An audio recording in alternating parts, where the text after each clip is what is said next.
Pertemuan 3 model data. Pada pertemuan 3 ini kita akan membahas mengenai pengertian model data dan jenis-jenis dari model data.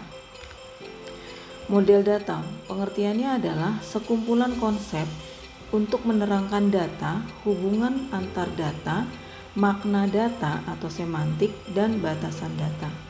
Jenis-jenis dalam model data terbagi menjadi dua, yaitu model data berdasarkan objek dan model data berdasarkan record. Untuk model data berbasis objek, ini menggunakan konsep entitas, atribut, dan hubungan antar entitas. Dan model data berbasis objek terdiri dari model keterhubungan entitas, entity relationship model, model berorientasi objek, object oriented model, model data semantik, semantic data model, model data fungsional, functional data model. Model keterhubungan entitas atau entity relationship model adalah model yang paling populer yang dipergunakan dalam perancangan basis data. Kita menjelaskan mengenai entity relationship model. Model ini menjelaskan hubungan antar data dalam basis data berdasarkan sebuah persepsi bahwa real world yang terdiri dari objek-objek dasar mempunyai hubungan antar objek tersebut. Komponen utama dalam pembentukan model entity relationship adalah entitas, relasi. Kedua komponen ini deskripsikan lebih lanjut menjadi ke dalam sebuah atribut atau properti. Ini adalah contoh dari tabel-tabel. Yang pertama ada 3 tabel buku, anggota, dan peminjaman, di mana yang disebut sebagai atribut adalah kode buku, judul, dan stok buku pada tabel buku. Sedangkan yang disebut sebagai entitas pada tabel buku yaitu B01, B02, B03, pemrograman C++ dan seterusnya. Relasinya adalah hubungan antara kode buku di dalam tabel peminjaman dilihat ada kode buku dan tabel anggota kita lihat relasinya dalam tabel peminjaman ada kode anggota.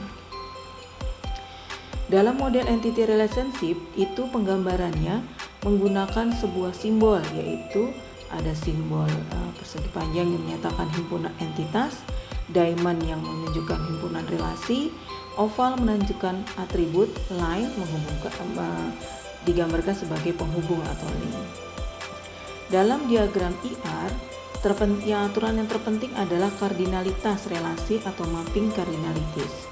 Nah, jenis mappingnya itu terdiri dari 3. Ada relasi one to one to many, many to many. Contoh relasi one to one di sini dapat dilihat bahwa satu anggota bisa meminjam satu buku. Begitu juga sebaliknya, satu buku hanya bisa dipinjam oleh satu anggota. Nah, contoh berikutnya adalah relasi one to many, di mana satu anggota bisa meminjam banyak buku. Sedangkan kalau kita baca sebaliknya, banyak buku hanya bisa dipinjam oleh satu anggota. Dalam relasi one to many, kita bisa melihat bahwa satu anggota bisa meminjam banyak buku. Dan dibaca sebaliknya, satu buku bisa dipinjam oleh banyak anggota. Karena satu one to many and one to many bertemu maka menjadi relasi many to many. Ini adalah contoh dari model berorientasi objek, object oriented model. Dalam object oriented model itu penggambarannya menggunakan UML dan digambarkan dalam 2 jenis, yaitu struktural diagram, yang kedua adalah behavior diagram. Struktural diagram terdiri dari class diagram, object diagram, komponen diagram, dan deployment diagram. Sedangkan untuk behavioral diagram itu terdiri dari use case diagram, sequence diagram, collaboration diagram, state chart diagram, dan activity diagram. Yang ketiga adalah semantic model. Pada dasarnya semantic model itu memiliki persamaannya sama seperti entity relationship model. Perbedaannya pada semantic model penggambarannya tidak menggunakan simbol tapi menggunakan kata-kata.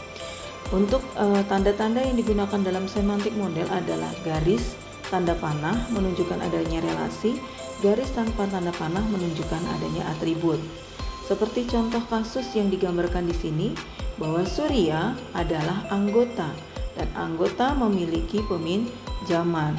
Sedangkan peminjaman terdiri dari jumlah dan kode anggota, itu sebagai atributnya. Berikutnya adalah model data berbasis record. Model data berbasis record ini menggunakan record untuk menjelaskan kepada user tentang hubungan logik antar data dalam basis data. Perbedaannya dengan model data berbasis objek adalah pada record based data model digunakan untuk menguraikan struktur logika secara keseluruhan dari sebuah database. Juga dipergunakan untuk menguraikan implementasi dari sistem database tersebut. Terdapat 3 data model pada model data berbasis record. Yang pertama adalah model relasional. Model relasional di mana data serta hubungan antar data direpresentasikan oleh sejumlah tabel dan masing-masing tabel terdiri dari beberapa kolom yang memiliki nama yang unik.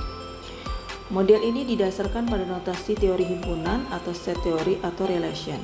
Sebagai contoh kita lihat yang di sini bahwa di dalam tabel supplier dia memiliki kolom yang unik yaitu nomor supplier, dan di dalam suku cadang dia memiliki kolom yang unik yaitu nomor part, dan dia direlasikan dalam tabel pengiriman menjadi ada nomor supplier, nomor part, dan jumlah.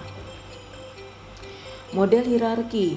Model hierarki ini dalam hubungan antar datanya direpresentasikan dengan record dan link, di mana disusun dalam bentuk pohon dan masing-masing node pada tree tersebut merupakan record data elemen dan memiliki kardinalitas 1 one to one dan one to many. Seperti contoh di gambar sini, di mana dosen bisa mengajar sistem database dengan mahasiswa Nina, Lena, Hafiz, dan Novi, dan dalam analisa dan perancangan sistem informasi dengan mahasiswa Hafiz, Naya, dan Kafa.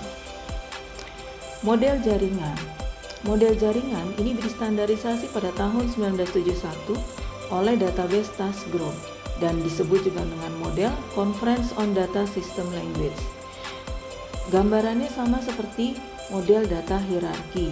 Yang perbedaannya adalah digambarkan dalam bentuk record dan hubungan kardinalitasnya adalah one to one, one to many, dan many to many. Seperti contoh yang digambarkan di sini dalam model jaringan, dosen bisa mengajar 2 mata kuliah dan di dalam mata kuliah tersebut ada satu mahasiswa yang mengikuti pelajaran sistem database dan analisa perancangan sistem informasi, relasi one to many. Sekian penjelasan dari pertemuan 3 yaitu model data dan jenis-jenis model data.